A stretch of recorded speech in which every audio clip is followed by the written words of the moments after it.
Sınav 1-in birinci sualı ilə başlayırıq. Bizdən soruşur ki, kəsmə yüksəkliyi və A ilə B arasında hündürlük fərqi. Kəsmə yüksəkliyi nə olduğunu bilirsiniz. İki qonşu horizontal arasında qalan hündürlük fərqi. A ilə 30 arasında 2 horizontal qalır və bunlar arasında məsafə nə qədərdir? 20. 20-ni də bölürük 2-yə, yəni bu araların sayına. Və kəsmə yüksəkliyinin 10 metr olduğunu tapdıq. Birinci hissəmiz hazır. Daha sonra isə B-nin hündürlüyünü tapmaq lazımdır ki, A ilə B arasında hündürlük fərqini bilək. B-nin hündürlüyü neçə olacaq? 30-dan 10 metr yuxarıda da 10 metr deyildi kəsmə yüksəkliyi. B deməli oldu 40. A-nı da bilirik ki, yazılıb üzərində 10. Deməli, bunlar arasında hündürlük fərqi nə qədər oldu? 40 çıxılsın 10 eləyəcək 30. Deməli, kəsmə yüksəkliyi 10 metr. A ilə B arasında hündürlük fərqi də 30 metr. Doğru cavab D bəndi. Növbəti suala baxırıq. Miqyası 1 bölünsün 400 min olan xəritədə düzbucaqlı şəkildə verilən ərazinin bir tərəfi 2, digər tərəfi isə 4 sm. Deməli, düzbucaqlı təsvir edək. Bir tərəfi 2, bura olsun 2, bura olsun 4.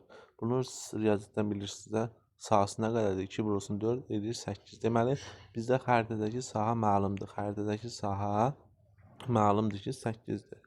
Bəs miqyas neçədir? Miqyas 1 bölünsün 400 mindir. 5 0 silirik. Orada eləyir 1 santimetrdə izahlı şəkildə 1 santimetrdə 4.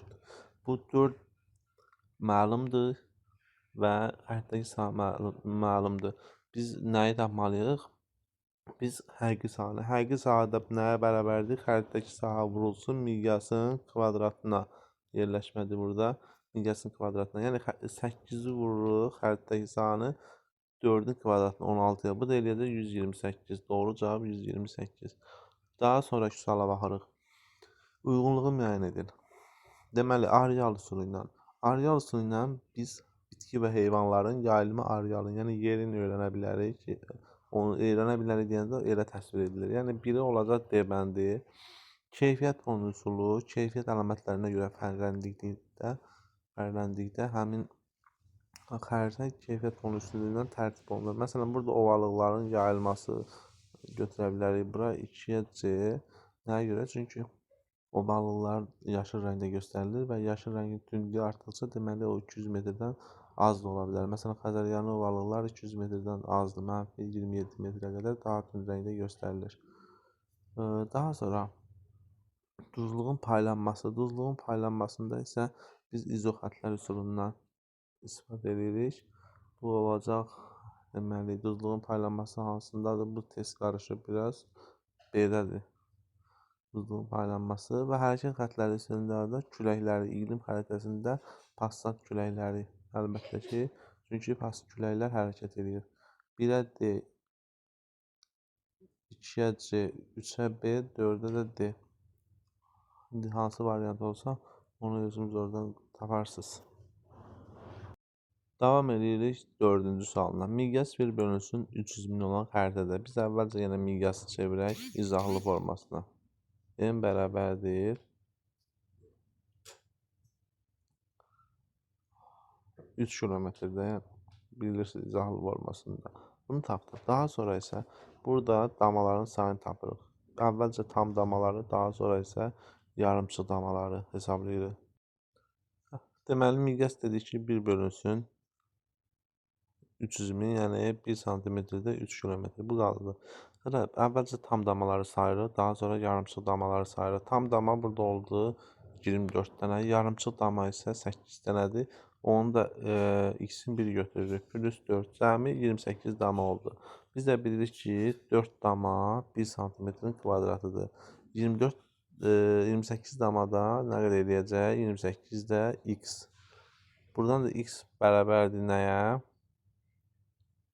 X bərabərdir, əlbəttə ki, 28 bölünsün 4, 7.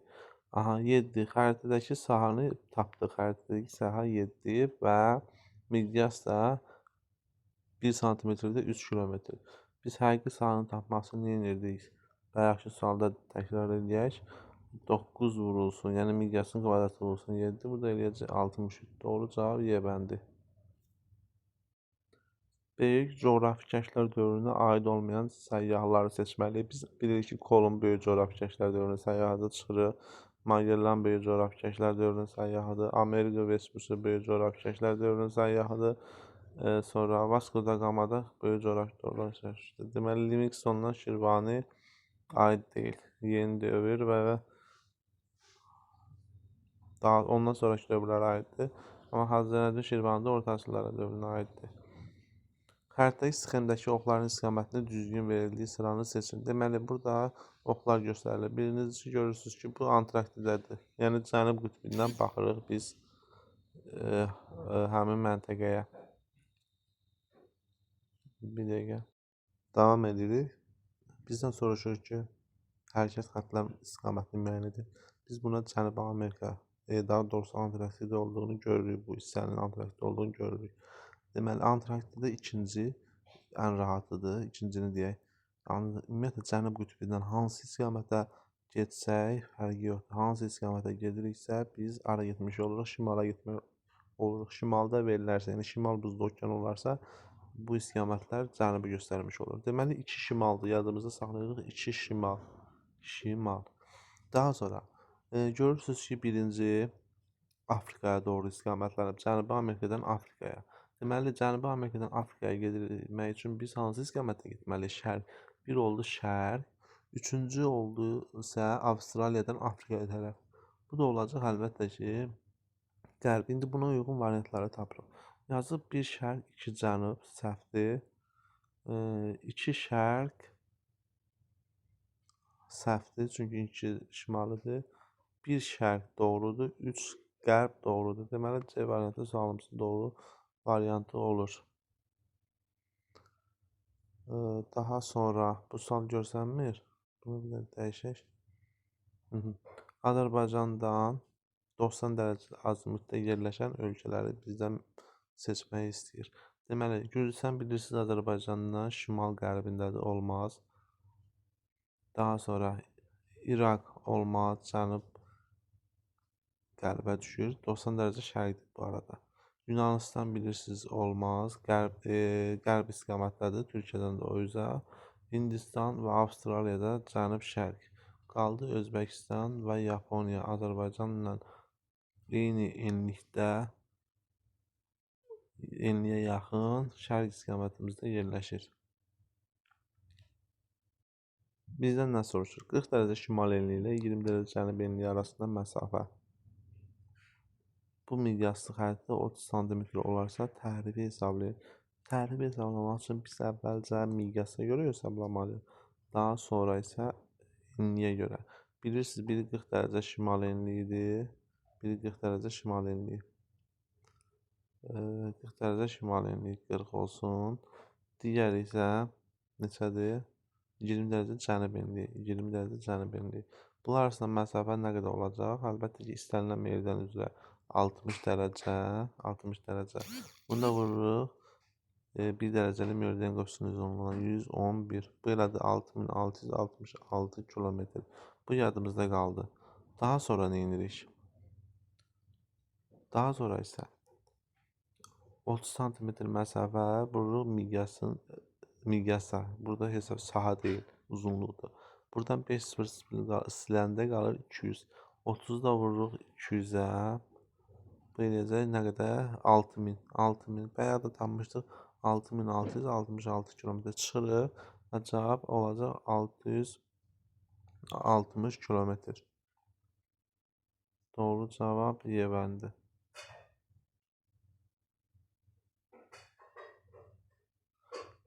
9-cu suala baxırıq.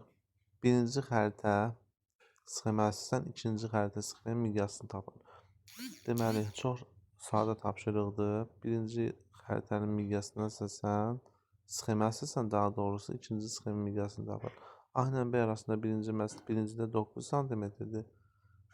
Miqyas da 1 bölünsün 2.500.000 silanda 20. Deməli, 9-u vururuq 20-yə.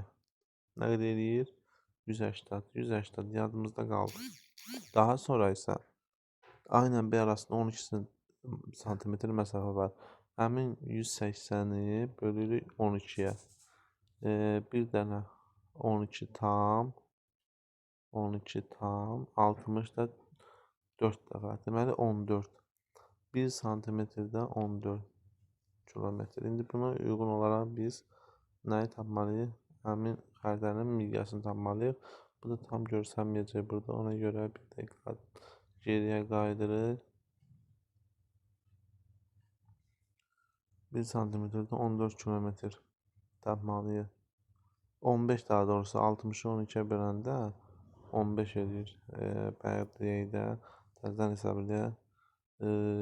Burada 5 0 20 180 tapmışdıq. 180'ı bölürük 12'ye. Verək də 12 tam 60'da 5 dəfə. Deməli, miqyas 1 santimetrdə 15 kilometr. Həmin variant tapmaq üçün də burada görürsünüz, A ilə B-yi çaşdırmaq üçün ikisine də 15 yazıb. Amma biz sport hissələrinə də fikir verməliyik. Kilometrdən olanı götürürük. B variantı. Yəni bu metrləndir. 1 santimetrdə 15 metr, amma biz kilometr olanı götürməliyik. Növbəti test tapşırıq. 300 km saat sürətlə 4 saat uçan təyyarə getdiyi yol bu miqyaslı xəritədə neçə santimetr olar? Biz əvvəlcə gedilən yolu tapmalıyıq. Gedilən yol bərabərdir sürət vurulsun saat. Yəni belə eləyək. 300'ü vururuq 4'ə. Gedilən yol oldu 1200. Bu yadımızda qaldı 1200. Daha sonra isə bu miqyaslı xəritədən neçə santimetr olar? Həmin 1200 kilometr. Buradan yenə 5 bir silirik qalır. 20, 1 santimetrdə 20. Həmin 1200'də bölürük. 1200'də bölürük. Deməli düz sildik. Bəli 20'yə. 1200'də 20'yə bölürük. 1200 bölünsün 20, yəni 120'ni 2'ye böləndə 60 santimetr. Doğru cavab D bəndi 60 santimetr olacaq. Deməli 11-ci sualına davam edirik. Miqyaslı şərti işarələrlə təsvir olunanları seçin. Biz də bilirik ki, miqyaslı şərti işarələrlə elə obyektlər təsvir olunur ki, onların sadəcə yerini müəyyən etmək lazımdır bizə. Onların nə uzunluğunu, nə də sahəsini ölçmək mümkün deyil. Məsələn, B variantında meşə konturludur, çünki saha var. C variantında kanal xəttidir, çünki uzunluğu var. D variantında bağ, saha var, yenə sahavidir, konturludur və yaxud E variantında da əkin yeri, bu da sahavidir. Bircə qalır A variantı. Deməli, burada məktəb, zavod, su quyusu hamısı olur. Deməli, nə miqyaslı şərti işarə. Keçək 12-ci suala. 12-ci sualda soruşur ki, 45 dərəcə cənub enliyində şimala və cənuba doğru 4440 km hərəkətə başlasa hansı paralelə çatırıq? Əvvəlcə 45 dərəcəlik ekvator xəttini qeyd edək 0 dərəcə. Daha sonra 45 dərəcəlik cənub enliyi bu olsun 45. İndi bundan 4440 km. Biz də bilirik ki, meridian üzrə olacaq. 4440 bölünsün 111, bir dərəcəli meridian qövsü eləyəcək 40 dərəcə. Deməli, bizimiz tapacağımız enliklər 45'dən 40 dərəcə şimala, yəni 45 dərəcədən enliyindən cənub enliyidir bu. 40 dərəcə şimala getsə zadadır 5 dərəcə cənub enliyinə. Birincisi tapdıq 5 dərəcə cənub enliyi. Növbəti isə biz tapmalıyıq ki, şimala doğru getsək. 45 dərəcədən şimala doğru getsək, neçə dərəcə getməliyik şimala doğru? Deməli 40 dərəcə, yenə 4440 dərəcə. Bu da eləyəcək 45 üstə 40, 85 dərəcə cənub enliyi.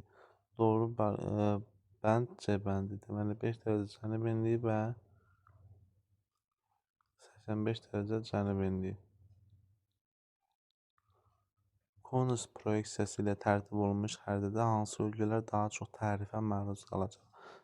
Bilirik ki, konus proyeksiyalar deməli qütbyanı enliklərin xəritəsinin tərtibində istifadə olunur. Məsələn, 60 dərəcəli şimal enlikləri xəritəsində. Burada məsələn hansı ölkələr daha çox məruz qalacaq? Tərif deməli 60 dərəcə şimal enliyindən ekvatora doğru gəldikcə artır. Biz də ekvatora daha yaxın ölkələri götürəcəyik. Məsələn, Yəmən, Əlcəzair, Hindistan. 1, 4, 6. C bəndi. Nəyə görə? Çünki Əlcəzair tropik xəttinə yaxındır. Tropik xəttinə, yəni Afrikada yerləşir. Yəmən də Ərəbistan yarımadasında yerləşir. Tropikə, yəni ekvatora yaxındır. Belə deyək, Hindistan da ekvatora yaxındır. Digərləri isə mülayim enliklərdir. Fransa, Belarusiya, Gürcüstan. Bunların xəritəsində tərif o qədər də çox olmaz. Yəni digərlərinə baxanda. Bakıdan 180 dərəcə azimutla 30, sonra 270 dərəcə azimutla 40 dərəcə gedən müşahidəçinin çatdığı məntəqənin coğrafi koordinatlarını və Bakının həmin məntəqədə hansı istiqamətdə yerləşdiyini təyin edin. Əvvəlcə Bakının koordinatlarını qeyd edək. Deməli 40 dərəcə şimal enliyi, 50 dərəcə şərq uzunluğu. Bunu bildik. Daha sonra 180 dərəcəli azimutla 180 haradır? Şimal. 40-ın üzərinə, yəni 30 dərəcə gəlirik. 70 dərəcə şimal enliyi. Daha sonra isə 270 dərəcəli azimutla 270 haradır? Qərb istiqamətdə də. Amma bayaqki səhv elədik. 180 bura deyildi, cənubidir. Yəni bunu silək. 40 eləcə 30 dərəcə cənuba doğru gəlib 10 dərəcə. Yəni 40-dan 30 dərəcə cənuba gələndə 10 dərəcə cənub enliyində. Daha sonra 270 dərəcə azimutla 40 dərəcə gedib. Yəni biz 50 dərəcə uzunluqdan geri qayıdırıq. Çatırıq 10 dərəcə şərq uzunluğuna. Biz çatmışıq bura. Bunun koordinatlarını istəyir. Yəni 10 dərəcə şimal enliyi və 10 dərəcə şərq uzunluğu, bunu tapdıq. Və deyir ki, həmin məntəqədən hansı istiqamətdə yerləşir Bakıdan? Necə deyir, coğrafi koordinatları Bakının həmin məntəqədə. Yəni biz burada qalmışıq, Bakı, bura bizdə hansı istiqamətdə qalır? Əlbəttə ki, bura şimal-şərqdir. Doğru cavab A variantı. 15-ci suala baxaq. A nöqtəsində hərəkət edən səyyah əvvəlcə 90 dərəcəli azimutla 4440 km, sonra 180 dərəcəli azimutla 2220 km üzmüşdür. Gəminin çatdığı məntəqənin coğrafi koordinatlarını müəyyənləşdirin. A nöqtəsi qeyd edək. Daha sonra 90 dərəcəli azimutla, yəni şərq istiqamətində 4440 km nə neçə dərəcə edir? Bayaq hesablamışdıq. 111-ə bölürük, 40 dərəcə. Deməli, A məntəqəsindən şərq istiqamətində 40 dərəcə gəldik. Daha sonra isə 180 dərəcəli azimutla, yəni cənub 180 dərəcəli azimutla cənub istiqamətdə 2220 km, yəni bölürük 111-ə 20 dərəcə. 20 dərəcədə bu istiqamətdə gəlirmiş oluruq.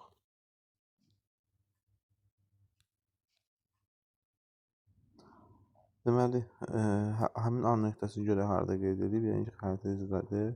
A nöqtəsi, aha, burada A nöqtəsini qeyd edib. A nöqtəsindən dedik ki, 40 dərəcə şərqə, 20 dərəcəsi cənuba getməliyik.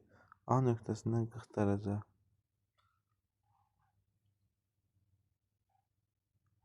gəlib çatacaq bu hissəyə. 40 dərəcə, A nöqtəsi düz başlanğıc meridianıdır. Bu hissəyə, yəni 40-cı paralelə və 20 dərəcə cənuba doğru, o da 20-ci meridiana bu istiqamətdə buralara çıxır. Bunun da koordinat olur 20 dərəcə cənub enliyi və 40 dərəcə şərq uzunluğu. İndi həmin cavabı tapmaq görək haradadır. 20 dərəcə cənub enliyi, 20 dərəcə cənub enliyi, 40 dərəcə şərq uzunluğu. C variantı.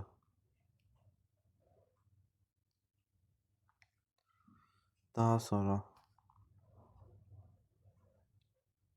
silindrik proyeksiyada müvafiq olaraq ən az və ən çox tərifə maruz qalan materiklər. Silindrik proyeksiya, bu elə buradakı şəkli ki var, bu silindrik proyeksiya ilə tərtib olunur. Meridian paralellər düz bucaq altında kəsilir. Və burada yadımızdan çıxartmayaq ki, deməli, silindrik proyeksiyada ekvator boyu ərazilərin təsvirində istifadə olunur. Konusda dediyim mülayim enliklərin Silindrikdə isə əksinə ekvatorial enliklərin xəritəsinin tərtibində istifadə olunur. Burada müvafiq olaraq ən az olacaq əlbəttə ki Afrika. Çünki Afrikanın çox hissəsi belə deyək ekvatora paralel yerləşib. Afrika ən az olacaqsa Antarktida, yəni qütbdür. Bu, məsələn, B variantında Cənubi Amerika, Avrasiya ən az deyil. Məsələn, müəyyən hissəsi düşür silindrikə. C variantda Antarktida ən çoxdur, götürmürük. D variantda Şimali Amerika aid deyil, Antarktida. Yəni, burada ən uyğun variant Afrika və Antarktidadır. Afrika gördüyünüz kimi bu hissədə ekvatora daha yaxındır. Antarktida isə cənub qütbündədir. Hardasa buralar xəritədə görsənmir bu hissələrdə. Deməli, bu qaydada olur. Növbəti, qütb ulduzunun daha kiçik bucaqla göründüyü ölkə. Biz burada ölkələrin enliyini bilməliyik. Daha kiçik bucaqla görsənən ölkə. Biz bilirik ki, ümumiyyətlə qütb ulduzu ekvator üzərində görsənmir. Ekvatorda şimala doğru görsənir. Yəni 1 dərəcə şimal enliyində 1 dərəcə bucaq altında görsənir. 90 dərəcə enlikdə 90 dərəcə bucaq altında görsənir. Yəni ekvatordan uzaqlaşdıqca yalnız şimalda görsənir. Həmçinin yalnız şimalda görsənir. Ekvatordan uzaqlaşdıqca dərəcə qiyməti artır. İndi bizdən soruşur ki, daha kiçik bucaqlar arasında görsənər. Yəni qütbə yaxın ölkə deyil, ekvatora yaxın ölkədir.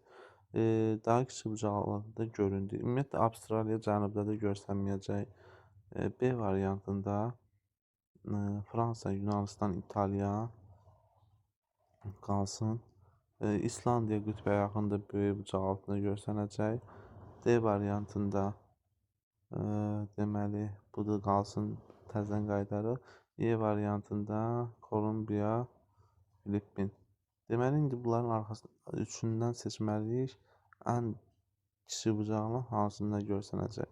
Deməli, burada gördüyünüz kimi Venezuela, Hindistan, İndoneziya, Kolumbiya, Filippin. Yəni, bunlar daha çox ekvatora yaxın ölkələr. Məhz bu hissədir o. E variantdır. Yəni, İndoneziya, Kolumbiya və Filippin. İndoneziya, Kolumbiyanı tropik xətti, ekvatorial xətti kəsir. Filippin də ekvatora çox da uzaq deyil. Ona görə ən kiçik bucaq altında bunlar görəcəklər. Davam edirik. Siyasi xəritədə nə təsvir olunmur? Əlbəttə ki, paytaxt təsvir olunur siyasi xəritədə. Magistral yollar olur. Ölkə sərhədləri təbii ki olur, iri şəhərlər təbii ki olmur. Amma dağlar fiziki xəritədə olur. Siyasi xəritədə deyil.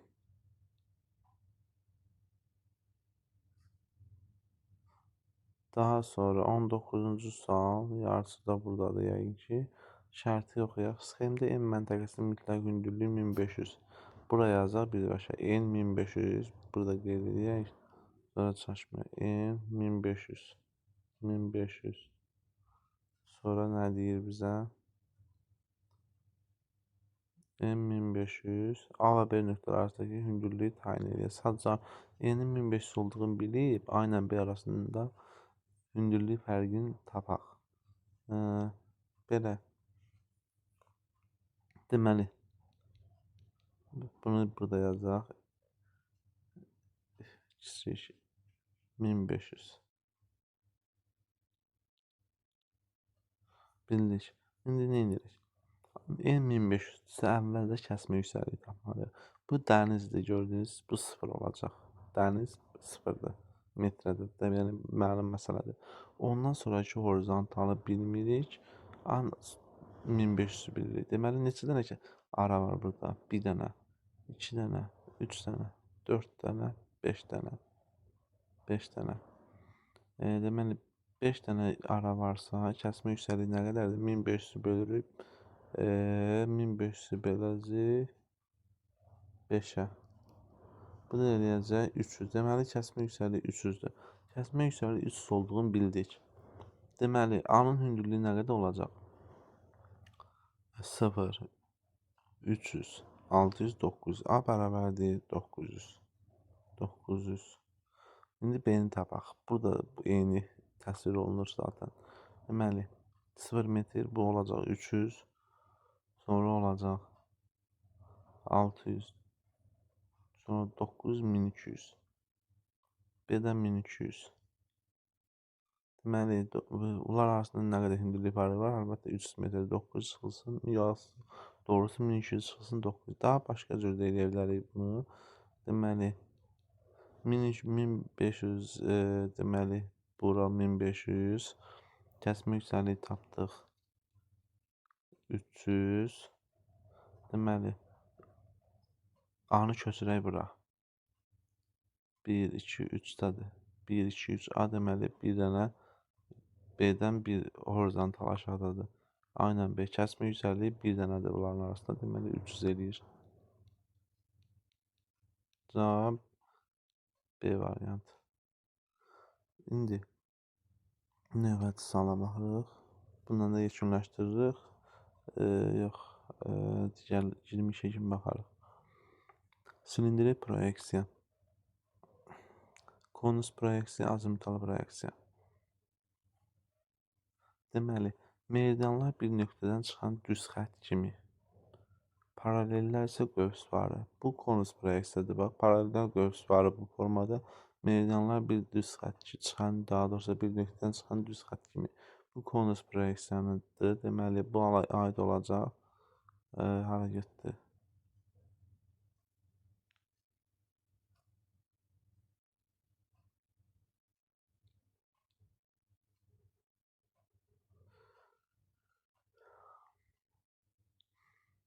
Deməli, paralel meridianlar bir nöqtədən çıxan düz xətt kimi paralel qövsvarı bu oldu hansına? Konusa. 2-yə A. Qütbə doğru tərif artır.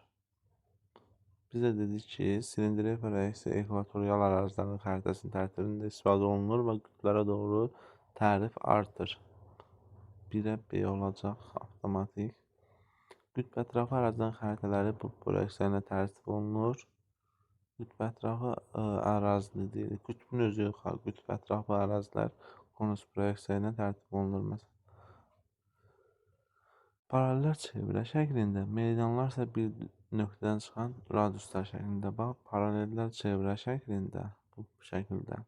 Meridianlar isə bir nöqtədən çıxan radius şəklində, bu formada təsvir olunur. Bu da azimutal proyeksiyaya aid xüsusiyyətdir.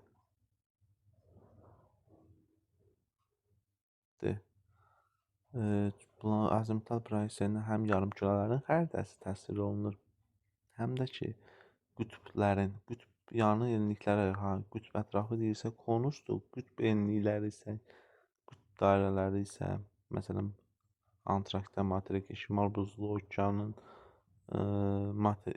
okeanın xəritəsi məhz azimutal proyeksiya ilə tərtib olunur. Azimutal proyeksiyada bir nöqtə toxunur. Yadınızda saxlayırsınız ki, azimutal proyeksiyada yalnız bir nöqtə toxunur. Toxunma nöqtəsində tərif sıfıra bərabər olur. Amma silindrikdə ekvator toxunur. Silindirə ekvator boyu ərazi sıfır təhlilli xətti, yəni ekvator xətti. Konus proyeksiyada isə 60 dərəcəlik paralel toxunur. 60 dərəcəlik paralel sıfır təhlilli xətti.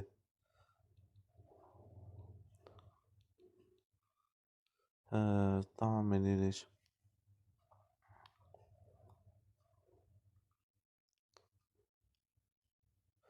Həqiqi sahəsi 128 kvadrat kilometr olan su hövzəsinin xəritədəki sahəsi 8 sm olarsa xəritənin miqyasını tapın. Xəritənin miqyasını tapmaq üçün nə etməliyik? M bərabərdir kök altında həqiqi sahə bölünsün 8. Yəni 8 deyəndə ki, xəritədəki sahə. Buradan da həqiqi sahə neçədir? 128 bölürük 8-ə. Bu da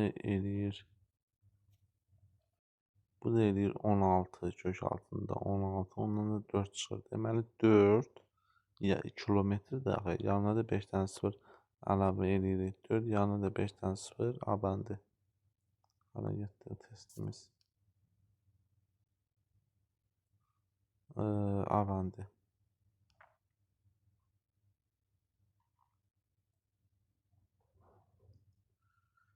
22-ci suala bax. Xəritənin riyazi əsası nədir? Xəritənin riyazi əsası nədir? Dərəcə torudur, miqyasdır.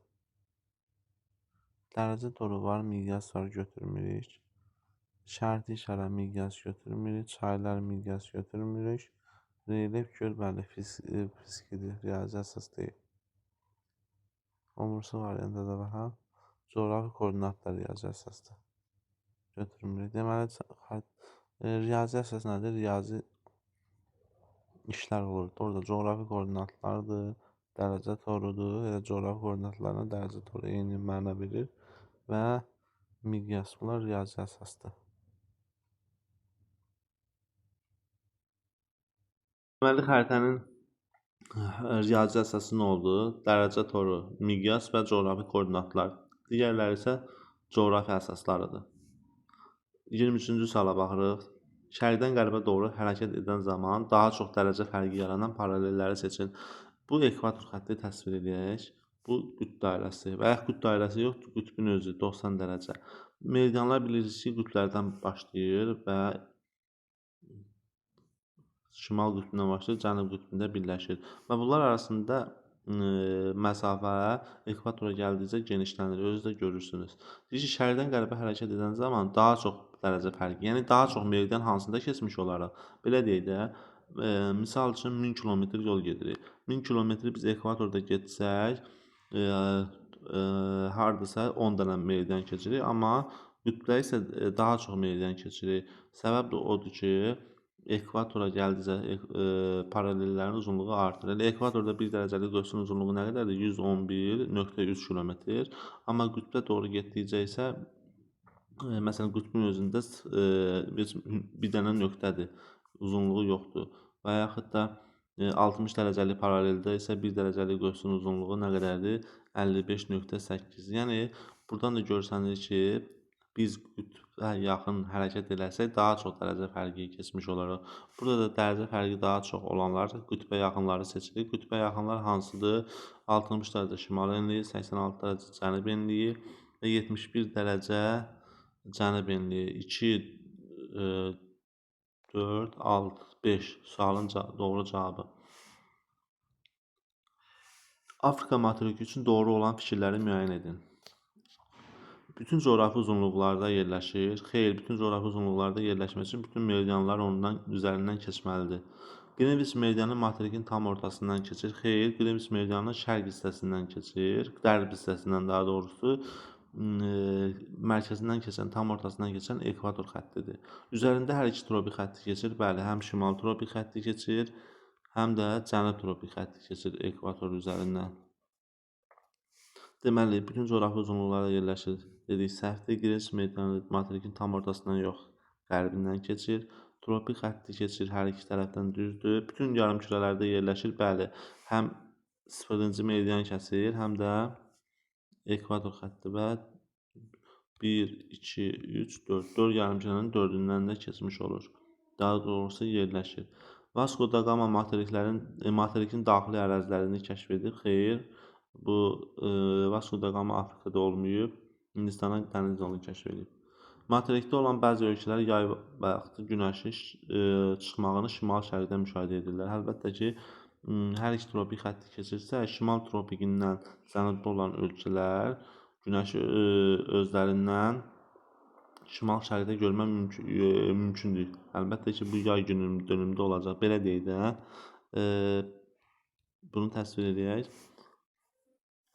Ekvator xətti 23.5 şimal tropiki və günəş burada nə vaxt olur? Bilirik ki, 22 iyunda. Bu zaman buradan cənubda qalan ölkələrdə, məsələn Konqoda, Uqandada, Kenyada nə baş verəcək? Günəş şimal-şərqdə çıxacaq, günorta şimalda görsənəcək, batanda isə şimal-qərbdə görsənəcək. Deməli, bu da doğru oldu. Sualın doğru cavablarına bir də baxırıq. Bütün coğrafi uzanlıqlara yerləşir, yanlış dedik. Qrinviç meridianı materikin tam ortasından keçir dedik, yanlışdır. Üzərində hər iki tropik xətti keçir, doğrudur. Bütün yarımkürələrdə yerləşir, doğrudur.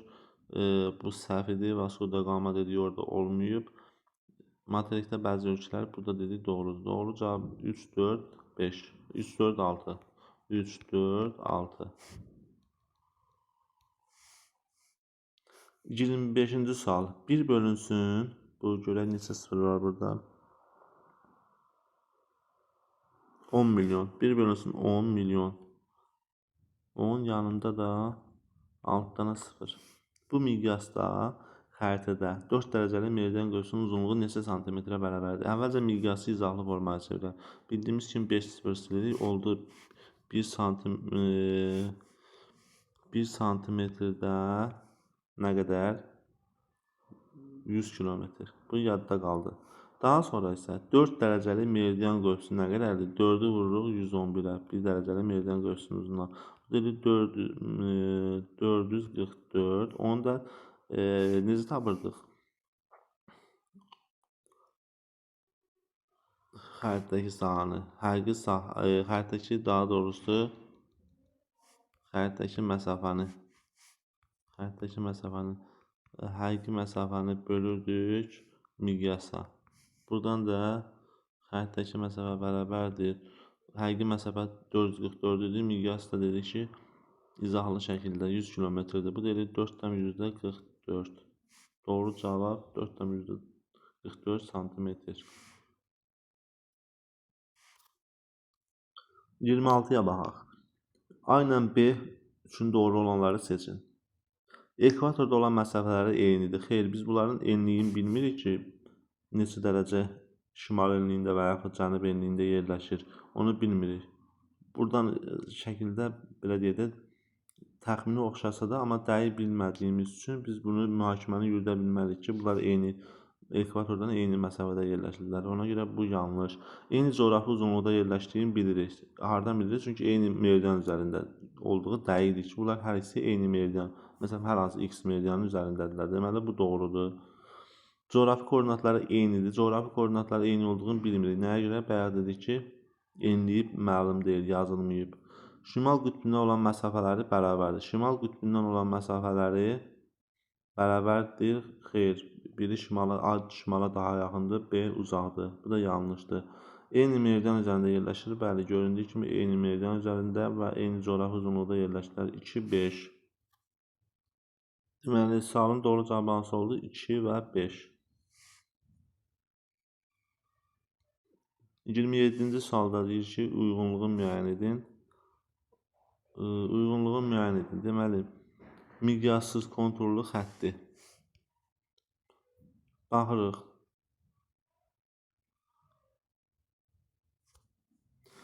Bulaq, heykəl, çay. Gördüyünüz kimi burada qaçışıqdır. Bulaq, heykəl, çay. Burada həm bulaq miqyassızdır, heykəl miqyassızdır, çay xəttidir. Ona görə bunu hansınasa rahat aid edə bilmirik. B-də rabitə xətti, kanal, şosi. Üçü də uzunluqdur. Ona görə bunu xəttə, yəni 3-ə B-ni aid edə bilərik. Səhra, göl, çəmənlik sahəvidir, yəni konturludur. Hər üçündə sahə var. 2-yə C-ni aid edə bilərik. Yol, cığır, boru kəməri. Burada yol, cığır, boru kəməri yenə xəttidir. Çünki hər birisində uzunluq özünü göstərir. Deməli, B-nin yanına bir də D yaza bilərik. Tək ağac, məscid, su quyusu. Bunu isə birincisinə, yəni miqyasda yaza bilərik. Onda 1-ə Y, 2-yə C, 3-ə də B, D. Bu qədər.